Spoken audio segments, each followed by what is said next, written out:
എന്നിട്ടും ഒരു വ്യക്തി അവന്റെ സ്വാതന്ത്ര്യങ്ങളും ആഗ്രഹങ്ങളും സാധ്യതകളും ഒക്കെ ഉപേക്ഷിച്ച് വൈദികനാകുന്ന എന്തിനാണെന്നറിയോ?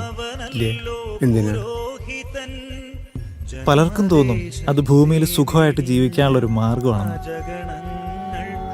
പക്ഷെ ആ ജീവിതത്തിന് അത്ര സുഖമൊന്നും ഇല്ല പോലട്ടോ. മനുഷ്യരുടെ ഇടയിൽ മറ്റൊരു ക്രിസ്തുവായി ജീവിക്കാൻ ഒരു സാധാരണ മനുഷ്യൻ നടത്തുന്ന പരിശ്രമമാണ് ഓരോ വൈദികന്റെയും ജീവിതം. ക്രിസ്തു അർപ്പിച്ച പാപപരിഹാര ബലിയുടെ ഓർമ്മ ആചരിക്കുന്നു. അതിന് കാർമ്മികത്വം വഹിക്കാൻ വേണ്ടി മാത്രം സ്വന്തം ജീവിതം മാറ്റിവെച്ചവരാണ് വൈദികർ.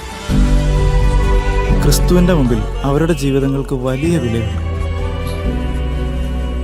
വീഴ്ചകൾ ചൂണ്ടിക്കാണിച്ചുള്ളൂ, പക്ഷെ കല്ലെറിയാൻ നമുക്ക് അധികാരമില്ല.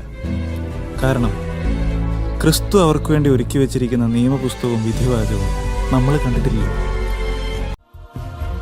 ദൈവത്തിൻ വിളി കേട്ടു ഭവനത്തെ മറന്ന് ഇറങ്ങി വന്നവനല്ലോ പുരോഹിതൻ. ജന്മദേശത്തെ വെടിഞ്ഞ് അജഗണങ്ങൾക്കായി ജീവിക്കുന്നവനല്ലോ ഇടയൻ.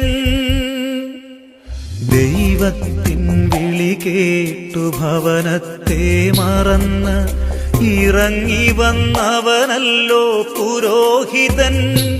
ജന്മദേശത്തെ വെടിഞ്ഞ് അജഗണങ്ങൾക്കായി ജീവിക്കുന്നവനല്ലോ ഇടയൻ.